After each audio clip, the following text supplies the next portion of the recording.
What is up, guys? Jack Gardiner here with another free lesson on a Friday. I think this is number 51. If you are new to the channel, before we go into this lesson, I do want to say, please do make sure you like, comment, subscribe, and click that little bell for notifications. It just helps the channel grow. I am also running a 25% off sale over on my website. So if you do enjoy this lesson and you're into more in-depth kind of ideas and, you know, you want some tabs, backing tracks, all of that kind of stuff, then my website is probably the best place to head over to. And that is lasting until Monday. I'll leave the discount code down in the description. Without further ado then, guys, let's dig into the teaching part. Okay, so the Mixolydian scale is one of those sounds which I think is fundamental, really, that we understand. It derives from a dominant seventh chord, and essentially it's just, I like to think of it as a major scale with a flat seven.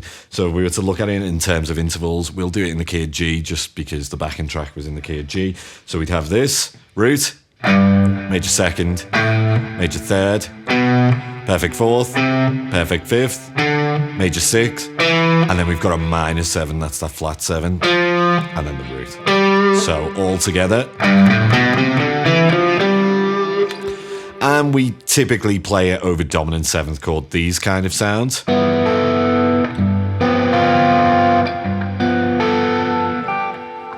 It's just one of those scales that I think if you want to play blues or things like that, then it's really fundamental. Today, we're just going to be taking a look at one arpeggio, which I think really helps to outline this sound. And it's one that sometimes people overlook. The arpeggio we're going to use is built from the major third, and the arpeggio itself is a minor seven flat five arpeggio. Now, you could play it as a chord. Those of you who know them would know that we could build, in the key of G, we could build a B minor seven flat five chord, or a B minor, a B half diminished chord, I should say. It's this sound, so it works with comping if you wanted to do it like that.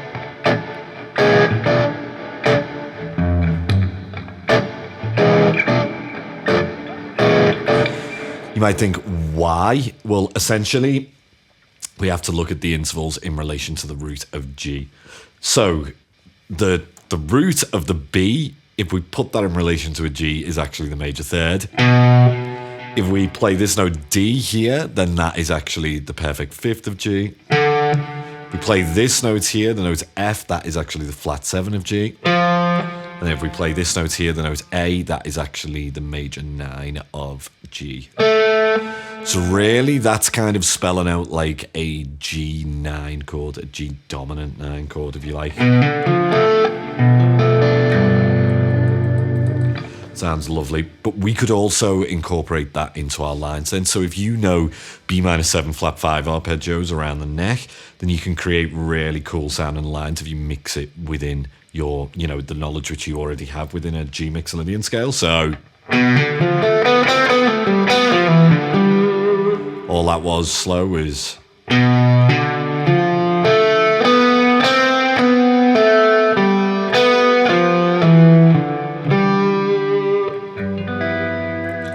sound brilliant. You know, anywhere you know that arpeggio shape, try and see if you can play a Mixolydian scale around that.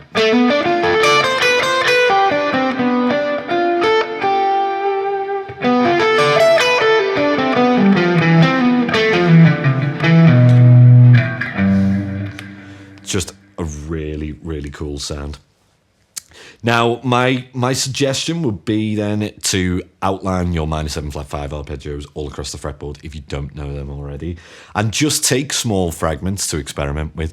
You know, I think taking a little bit is sometimes the best way to gain the most language. Taking a little fragment and running with that little idea always helps me out. The limitation is the key, really. So guys, I hope that makes sense. If you want to dig into more of these kind of ideas, then check out the free playlist down below. That contains all 50 lessons before this one.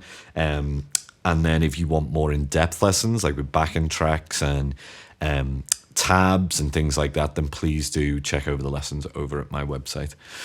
Next week is going to be a fun one. It's going to be a request from Andy Wood. We're going to be talking about sweep picking, at least the way in which I try to do it. So, yeah, I'm looking forward to that one. That'll mark a year's worth of these. So make sure you do like, comment, subscribe, click that little bell for notifications, and I shall see you guys in the next one. Until next time, cheers.